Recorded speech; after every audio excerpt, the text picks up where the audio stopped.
በየቀኑ የምናየው ዓለም ፊታችን ላይ እየፈዘዘ ቀለማቱ እየደበዘዙና የፊደላት ቅርጽ እየተሰባበረ ሲመጣ የሚሰማንን ስሜት አስቡት። ብዙዎቻችን ይሄ ነገር መምጣት ሲጀምር የምናደርገው የመጀመሪያው ነገር ወደ ሐኪም ቤት መሮጥ ወይም ውድ መነጽሮችን ማዘዝ ነው። ነገር ግን መነጽር ማድረጉ ብቻ አይናችንን ከጥፋት ይታደገዋል ብላችሁ ታስባላችሁ? አንድ እውነተኛ የሳይንስ ሚስጥር ልንገራችሁ። ለአይናችሁ መጥፋትም ሆነ ደህና መሆን ትልቁን ቁልፍ የያዘው በየቀኑ የምትመገቡት ምግብ ነው።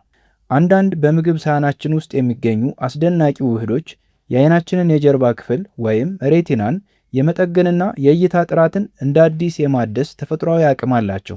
አብዛኛው ሰው በምሽት መኪና ሲያሽከረክር ወይም በጨለማ ውስጥ መንገድ ሲሄድ እይታው ሲያደናግረው ነገሩን ችላ ሊለው ይችላል። የዕድሜ ጉዳይ ነው ወይም የድካም ነው ብሎ ያልፈዋል። ይሄ ግን ተራ መደብዘዝ አይደለም። የሰውነታችሁ የውስጥ የመከላከያ ስርዓት እየፈረሰ መሆኑን የሚያሳይ ድምፅ የሌለው አስገዳጅ ማስጠንቀቂያ ነው። በተለይ ዕድሜያችን እየገፋ ሲሄድ ሳናውቀው የአይን ብርሃናችንን በቁም ነገር የሚቀሙ ድብቅ ጠላቶች አሉ። ይባስ ብሎ ደግሞ 90 በመቶ የሚሆነው ማህበረሰብ በየቀኑ የሚሰራው አንድ እጅግ በጣም አደገኛ የአመጋገብ ስህተት አለ። ይህንን ስህተት ካላስተካከላችሁ ምንም ያህል ውድና ጤናማ ምግቦችን ብትመገቡ ለአይናችሁ ቅንጣት ያህል ጥቅም አይኖራቸውም። ዛሬ የአይን እይታችሁን በከፍተኛ ሁኔታ የሚጨምሩና እይታችሁ እንዳይደክም የሚያደርጉ 10 ወርቃማ ምግቦችን ከዕድሜ ጋር የሚመጣጠን የአይን መታወርን እንዴት በጊዜ መከላከል እንደምትችሉ እንዲሁም ያንን አጥፊ ስህተት እንዴት እንደምታስወግዱ ዝርዝር ሳይንሳዊ ሚስጥሩን ይዤላችሁ ቀርቤያለሁ። ወደ ዋናው ዝርዝር ከመግባታችን በፊት ግን ለአይናችሁ ጤና በጣም ወሳኝ የሆነች አንድ ጥያቄ ልጠይቃችሁ። አሁን ባላችሁበት ሁኔታ የአይን እይታችሁ እየደበዘዘና እያስቸገራችሁ ነው? ዕድሜያችሁ ስንት ነው? ከዕድሜያችሁ ጋር የሚስማማ የተሻለውን ምግብ እንድጠቁማችሁ መልሶቻችሁን በኮሜንት መስጫው ላይ አስፍሩልኝ። አሁን ቀጥታ ወደ 10ኛው የአይናችን ጠባቂ ምግብ እንለፍ። እነዚህ ምግቦች በየገበያው የምናገኛቸው ግን ብዙዎቻችን ትኩረት የማናደርግባቸው ናቸው። እነሱም አረንጓዴ ቅጠላቅጠሎች ናቸው። እንደ ስፒናች ወይም ቆስጣ እንዲሁም ሞሪንጋ ያሉ ቅጠሎች ለአይናችን ፍጹም መድኃኒት ናቸው። እነዚህ ቅጠሎች በውስጣቸው ሉቲንና ዚያዛንቲን የተባሉ እጅግ በጣም ኃይለኛ የሆኑ አንቲኦክሲደንቶችን ይዘዋል። ለመሆኑ እነዚህ ውህዶች በአይናችን ውስጥ እንዴት ነው የሚሰሩት ካላችሁኝ፣ ሉቲንና ዚያዛንቲን በአይናችሁ የጀርባ ክፍል ወይም ሬቲና ላይ በመከማቸት ከተንቀሳቃሽ ስልኮች፣ ከኮምፒውተሮችና ከፀሐይ የሚወጣውን ያንን አይን አጥፊ የሆነውን ሰማያዊ ብርሃን ልክ እንደ ማጣሪያ ሆነው ይጠብቁታል። ይህ ብቻ አይደለም። እነዚህ ቅጠሎች ወደ አይናችን የሚሄደውን የደም ዝውውር መስመር ክፍት ያደርጉታል። ደም በነፃነት ሲፈስ አይናችን በቂ ኦክስጅን ያገኛል። በዚህም ምክንያት ከዕድሜ ጋር ተያይዞ የሚመጣውን አስፈሪውን የእይታ መቀነስና መታወር ይከላከላሉ። ቀኑን ሙሉ ስክሪን በማየት የሚመጣውን የአይን መወጠርና መድረቅ በከፍተኛ ሁኔታ ይቀንሳሉ። ቀጥሎ የምናገኘው ደግሞ በየቤታችን የሚገኙትንና ደማቅ ብርቱካናማ ቀለም ያላቸውን እንደ ካሮት፣ ስኳር ድንችና ዱባ ያሉ አስደናቂ አትክልቶችን ነው። እነዚህ አትክልቶች በውስጣቸው ቤታ ካሮቲን የተባለ እጅግ ከፍተኛ ንጥረ ነገር ይዘዋል። ይህ ንጥረ ነገር ወደ ሰውነታችን ሲገባ በቀጥታ ለአይን ብርሃን ወደሚጠቅመው ወደ ቫይታሚን ኤ ይቀየራል። ለመሆኑ ይሄ ቫይታሚን በአይናችን ውስጥ እንዴት ነው የሚሰራው ካላችሁኝ፣ ቫይታሚን ኤ አይናችን በጣም ደካማና ዝቅተኛ ብርሃን ባለበት ቦታ ላይ እንኳ በፍጥነት ተላምዶ እንዲያይ የሚያስችሉ ውድ የእይታ ቀለሞችን በውስጣችን በብዛት እንዲመረቱ ያደርጋል። ይህ ንጥረ ነገር ለአይናችን የፊተኛው ክፍል ወይም ኮርኒያ ጤና ፍጹም ጋሻ ነው። የዚህ ንጥረ ነገር በቂ መጠን ሲኖረን የሚከተሉትን ጥቅሞች እናገኛለን። አንደኛ፣ በምሽት እይታን በከፍተኛ ሁኔታ ይጨምራል፣ እንዲሁም በድንግዝግዝ መቸገርን ሙሉ በሙሉ ይከላከላል። ሁለተኛ፣ ለአይናችን እርጥበት በመስጠት የአይን መድረቅንና መቆጣትን ያስወግዳል። ስምንተኛ፣ ቅባታማ ዓሳዎች እንደ ሳልመን፣ ሰርዲንና ማኬሪል ያሉ ናቸው። እነዚህ ዓሳዎች የሬቲና ሴሎች ዋና መዋቅራዊ አካል የሆነውን ዲኤችኤ የያዙ ኦሜጋ 3 ፋቲ አሲዶችን በከፍተኛ ሁኔታ ለሰውነታችን ያቀርባሉ። ለመሆኑ እነዚህ ንጥረ ነገሮች በአይናችን ውስጥ እንዴት ነው የሚሰሩት ካላችሁኝ፣ ልክ የደረቀና የተቆለፈ ማሽን በቀላሉ እንዲሰራ ዘይት እንደምናደርግበት ሁሉ ኦሜጋ 3ም ለአይናችን ፍጹም የተፈጥሮ ማለስለሻ ነው። በአይናችን ውስጥ የእንባ ምርትን በከፍተኛ ሁኔታ በመደገፍ የአይን መድረቅ ምልክቶችን ሙሉ በሙሉ ይቀንሳል። እንዲሁም በአይን ህብረ ህዋሳት ውስጥ የሚፈጠርን አደገኛ መቆጣትን ወይም ኢንፍላሜሽንን ያስታግሳል። በተጨማሪም ወደ አይናችን የሚሄደውን የደም ዝውውር መስመር በማሻሻል ኦክስጅንና ወሳኝ ንጥረ ነገሮች ወደ እይታ ነርቭ ወይም ኦፕቲክ ነርቭና ወደ ሬቲና በብቃትና በፍጥነት እንዲደርሱ ያደርጋል። እነዚህን ዓሳዎች በሳምንት 2 በምግባችን ውስጥ ማካተት ለዓይናችን ዘላቂ ብርሃን ወርቃማ መፍትሄ ነው። ነገር ግን እነዚህን ጤናማ ዓሳዎች በፋብሪካ በተቀነባበሩ መጥፎ ዘይቶች ውስጥ መጥበስ የተፈጥሮ ጥቅማቸውን ስለሚያጠፈው በምትኩ በፋሻ ወይም በትንሽ እሳት በመለብለብ መመገብን መምረጥ አለባችሁ። ሰባተኛ ላይ የምናገኘው እንቁላልን ነው። በተለይም አስኳሉ።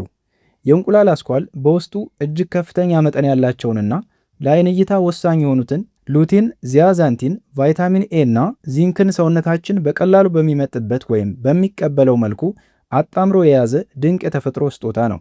በተለይ በውስጡ የሚገኘው ዚንክ ቫይታሚን ኤ ከጉበታችን ተነስቶ በቀጥታ ለእይታችን መስተካከል ወሳኝ ወደ ሆነው የዓይናችን ክፍል ወይም ሬቲና እንዲጓጓዝ በማድረግ ረገድ እንደ ዋና ሾፌር ሆኖ ያገለግላል። ከዚህም በተጨማሪ እንቁላል በዓይናችንና በአንጎላችን መካከል ያለውን የነርቭ ግንኙነት በከፍተኛ ሁኔታ ይደግፋል። ይህም የምናየውን ነገር በጥራት እንድንመለከትና አንጎላችን ከዓይን የሚላክለትን መረጃ በፍጥነት እንዲተረጉም ወይም የመረዳት አቅሙን እንዲያሻሽል ትልቅ እገዛ ያደርጋል። ስድስተኛ ለውዝና ቅባታማ ፍሬዎች በተለይም የሱፍ ፍሬና የዱባ ፍሬ ናቸው።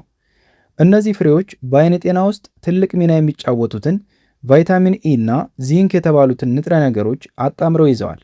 ቫይታሚን ኢ ልክ እንደ ሴፍቲ ጋርድ ወይም የደህንነት አጥር በመሆን በዓይናችን ዙሪያ ያሉትን የሴል ግድግዳዎች ከጥቃትና ከብክለት በጥብቅ ይከላከላል። ዚንክ ደግሞ ልክ እንደ ድንገተኛ ጥገና ሰራተኛ ሆኖ የዓይንን ተፈጥሯዊ የመከላከል አቅም ያጠነክራል፣ የተጎዱ ህዋሳትንም በፍጥነት ይጠግናል። ይህ ድንቅ ጥምረት ከዕድሜ መግፋት ጋር ተያይዞ የሚመጣውንና እይታን ሙሉ በሙሉ ሊያሳጣ የሚችለውን አስፈሪውን የዓይን ህብረ ህዋስ መጎዳት ወይም ማኩላር ዲጀነሬሽን የመከላከል አቅም በከፍተኛ ደረጃ ይጨምራል። አምስተኛ ላይ የምናገኘው የቤሪ ዝርያዎች እንደ ብሉቤሪ እና ብላክቤሪ ያሉ ፍራፍሬዎችን ነው። እነዚህ ትናንሽ ፍራፍሬዎች ለዓይናችን የደም ስሮች እንደ ትልቅ የህይወት ዘብ የቆሙ ናቸው። ብሉቤሪ እና ብላክቤሪ በመባል የሚታወቁት ፍሬዎች በውስጣቸው እጅግ ከፍተኛ የሆነ አንቲኦክሲደንት በተለይም አንቶሲያኒን የተባለ አስደናቂ ውህድ ይዘዋል። አንቶሲያኒን ልክ በቤት ውስጥ የሚገኙ ጠባብ የውሃ ቧንቧዎችን ከቆሻሻ ጠርጎ እንደሚያስተካክል የጽዳት ሰራተኛ ነው። በዓይናችን ውስጥ የሚገኙትን እጅግ ረቂቅና ጥቃቅን የደም ስሮች ከጥፋት ይከላከላል። በዚህ ሂደት የደም ዝውውሩ ሲስተካከል ለእይታችን ዋነኛ ክፍል ወደ ሆነው ሬቲና የሚሄደው የኦክስጅንና ንጥረ ነገር አቅርቦት ያለምንም እንቅፋት ይፈሳል። በተጨማሪም እነዚህ ፍሬዎች የዓይን ድካምን በከፍተኛ ሁኔታ የሚቀንሱ ሲሆን ዓይናችን ከጨለማ ወደ ብርሃን ወይም ከብርሃን ወደ ጨለማ በፍጥነት እንዲላመድና የእይታ ጥራታችን እንዲጨምር ይረዳሉ። አራተኛ ብርቱካንና ሎሚ ናቸው። ዓይኖቻችን በየቀኑ ለፀሐይ ጨረርና ለአየር ብክለት ሲጋለጡ በቀላሉ ሊጎዱ ይችላሉ። እነዚህን ተጋላጭነቶች ለመቋቋም ግን ተፈጥሮ ታላቅ ጋሻ አዘጋጅታለች። እንደ ብርቱካንና ሎሚ ያሉ የሲትረስ ፍራፍሬዎች ውስጥ ቪታሚን ሲ በከፍተኛ መጠን ይገኛል።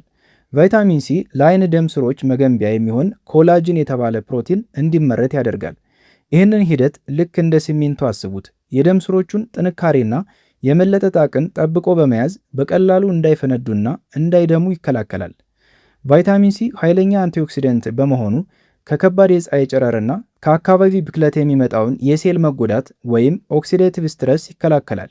ልክ ዓይናችንን ከአቧራና ከነፋስ እንደሚጠብቅ መነጽር ወይም ጃንጥላ ሆኖ ያገለግላል። ይህንን በቋሚነት መውሰድ የዓይን ህብረ ህዋሳትን የመቋቋም አቅም እስከ ዕድሜ መግፋት ድረስ ያጠነክራል። ሶስተኛ አጃ፣ ቡናማ ሩዝና ስንዴ የመሳሰሉ የእህል ዘሮች ናቸው። ብዙ ጊዜ ስለ ዓይን ጤና ስናስብ ትኩረታችን በቀጥታ ወደ ዓይናችን ላይ ብቻ ይሄዳል። ነገር ግን እውነተኛው ቁልፍ ያለው ደማችን ውስጥ ነው። በደማችን ውስጥ ያለው ስኳር መዛባት ለዓይናችን መጥፋት ዋነኛው ምክንያት ነው። እንደ አጃ፣ ቡናማ ሩዝና ስንዴ የመሳሰሉ እህሎች በውስጣቸው ከፍተኛ የሆነ ፋይበር እና ውስብስብ ካርቦሃይድሬት ይዘዋል። ነጭ ሩዝ ወይም ነጭ ዳቦ ስንመገብ በደማችን ውስጥ ያለው ስኳር በድንገት ሽቅብ ይወጣል። እነዚህ እህሎች ግን በውስጣቸው ባለው ፋይበር ምክንያት ስኳር ወደ ደማችን የሚገባበትን ፍጥነት ልክ እንደ ፍጥነት መቆጣጠሪያ ያረግቡታል። በደማችን ውስጥ ስኳር በድንገት ሲጨምር በዓይናችን ጀርባ ወይም ሬቲና ላይ የሚገኙትን እጅግ ስስ የሆኑ ጥቃቅን የደም ስሮች ልክ በኬሚካል እንደተቃጠለ አድርጎ ያበላሻቸዋል። ይህ ሁኔታ በሕክምናው ዓለም ዳያቤቲክ ሬቲኖፓቲ የሚባል ሲሆን በጊዜ ሂደት እይታን ሙሉ በሙሉ ያጠፋል። ነገር ግን እነዚህ እህሎች እነዚህን የደም ስኳር ድንገተኛ ለውጦች በመቀነስ የረጅም ጊዜ የዓይን ደም ዝውውርንና የነርቭ ጤናን እንደ ብረት ያጠነክራሉ። ሁለተኛ ውሃና ሾርባ ነው። በኮምፒውተር ወይም በስልክ ስክሪን ላይ ለረጅም ሰዓታት ሲቀመጡ አይንዎ የማቃጠል፣ የመቅላት ወይም የማሳከክ ስሜት ያሳያል። ይህ ችግር የሚጀምረው አይናችን ውስጥ ካለው እጅግ ወሳኝ ፈሳሽ መድረቅ ጋር ተያይዞ ነው። በቂ ውሃ መጠጣትና የተፈጥሮ ሾርባዎችን መመገብ በሰውነታችን ውስጥ በቂ የፈሳሽ መጠን እንዲኖር ያደርጋል። በቂ ፈሳሽ መውሰድ በአይናችን ውስጥ የእንባ ምርትን በቀጥታ ይደግፋል። አይናችን ሳይደርቅና ሳይቆጣ ሁልጊዜ ንጹህና እርጥብ ሆኖ እንዲቆይ ያደርገዋል። በሰውነታችን ውስጥ የውሃ እጥረት ሲከሰት የእንባ ሽፋኑ እየወፈረና እየደረቀ ይሄዳል። ይህንን ሁኔታ ልክ እንደ ደረቅ ስፖንጅ አስቡት። ስፖንጁ ሲደርቅ ሻካራ እንደሚሆን ሁሉ አይናችንም ሲደርቅ ከፍተኛ ድካምና ምቾት ማጣት ይፈጠርበታል። በተለይ በስራ ምክንያት ስክሪን በብዛት ለሚያዩ ሰዎች የፈሳሽ መጠን መስተካከል የአይንን ጥበትና ምቾት ለመጠበቅ ወሳኝ ጋሻ ነው። አንደኛ ላይ የምናገኘው የወይራ ዘይት ነው። ለአይን ጤና እጅግ ወሳኝ የሆኑትን ቫይታሚኖች በሙሉ ቢመገቡ እንኳ እነሱን ወደ አይንዎ የሚያደርስ ከሌለ ምንም ፋይዳ የለውም። የወይራ ዘይት ደግሞ ያንን ንጥረ ነገር ወደ አይን የማድረስ ከፍተኛ አቅም አለው። የወይራ ዘይት በውስጡ እጅግ ጠቃሚ የሆኑ ጤናማ ቅባቶችን ይዟል። ለአይን እይታ ወሳኝ የሆኑት እንደ ቪታሚን ኤ፣ ሉቲንና ዚያዛንቲን ያሉ ንጥረ ነገሮች በስብ ውስጥ የሚሟሙ ናቸው። የወይራ ዘይት ልክ እንደ ታክሲ በመሆን እነዚህን ንጥረ ነገሮች በሰውነታችንና በአይናችን በቀላሉ እንዲመጠጡ ያደርጋል። ነገር ግን ያለ ጤናማ ቅባት እነዚህ ቫይታሚኖች ሳይመጠጡ በሽንት መልክ ይወገዳሉ። በተጨማሪም የወይራ ዘይት በውስጡ ባለው እምቅ አቅም የአይን ውስጥ መቆጣትን በመቀነስ ረቂቅ የሆኑትን የአይን ህብረ ህዋሳት ከተለያዩ በሽታዎች ይጠብቃል። ጤናማ እይታ በአንድ ንጥረ ነገር ወይም በፈጣን መፍትሄ የሚጠበቅ አይደለም። ይልቁንም በየቀኑ በሚወሰዱ ንጥረ ነገሮች፣ በተረጋጋ የደም ስኳርና በዝቅተኛ የውስጥ መቆጣት የሚጠበቅ ነው። የአይን ብርሃን በሚገባ ሲመገቡና የደም ዝውውር ሲደገፍ የእይታ ጥራትና ምቾት በጊዜ ሂደት በተፈጥሮ ይሻሻላል። አይኖችዎን በቀስታና በቋሚነት ይመግቡ። ያኔ ለብዙ ዓመታት በጥሩ ሁኔታ ያገለግሎታል። የአይናችን እይታ መደብዘዝ ወይም ድካም በድንገት የሚመጣ ሳይሆን በየቀኑ በምናደርጋቸው ስህተቶች ምክንያት የሚባባስ ነው። እነዚህ 5 ዋና ጠላቶች ደግሞ የሚከተሉት ናቸው። አንደኛ፣ ያልተረጋጋ የደም ስኳር። በደማችን ውስጥ ያለው ስኳር በየጊዜው መዋዠቁ የአይናችንን ረቂቅ የደም ስሮች ያጠፋል። ሁለተኛ፣ ስር የሰደደ የውስጥ መቆጣት ወይም ክሮኒክ ኢንፍላሜሽን ነው። በተሳሳተ አመጋገብ ምክንያት በሰውነት ውስጥ የሚፈጠር መቆጣት የአይን ህዋሳትን ይገላል። ሶስተኛ፣ የፈሳሽ ወይም የውሃ እጥረት ነው። በቂ ውሃ ለመጠጣት የእንባ ሽፋንን በማድረግ የአይንን ምቾት ያሳጣል። አራተኛ፣ ያለ እረፍት ለረጅም ጊዜ ስክሪን መመልከት ነው። ስልኮችንና ኮምፒውተሮችን ያለ እረፍት ማየት የአይንን ጡንቻዎች ያደክማል። አምስተኛ፣ የንጥረ ነገሮች እጥረት ነው። ለአይን ወሳኝ የሆኑት እንደ ቫይታሚን ኤ፣ ኦሜጋ 3፣ ዚንክና ሉቴን ያሉ ምግቦችን አለመውሰድ። እዚህ ጋር ልብ ልንለው የሚገባ ትልቅ እውነት አለ። ጤናማ እይታ በአንድ ጀንበር ወይም በአንድ ተአምረኛ ንጥረ ነገርና በፈጣን መፍትሄ የሚገነባ አይደለም። እነዚህ የጠቀስናቸው ምግቦች ለአይን ጤና ሙሉ በሙሉ ውጤታማ የሚሆኑት ከበቂ እንቅልፍ ጋር፣ ለአይናችን በሚገባ እረፍት ከመስጠት እንዲሁም በየጊዜው ከምናደርገው የባለሙያ የአይን ምርመራ ጋር ተደባልቀው ሲቀርቡ ብቻ ነው። የዛሬው መረጃችን ይህንን ይመስል ነበር። በቀጣይ ይበልጥ ጠቃሚ በሆኑ የጤና መረጃዎች እስክንገናኝ ድረስ ጤና ይስጣችሁ። ቻው።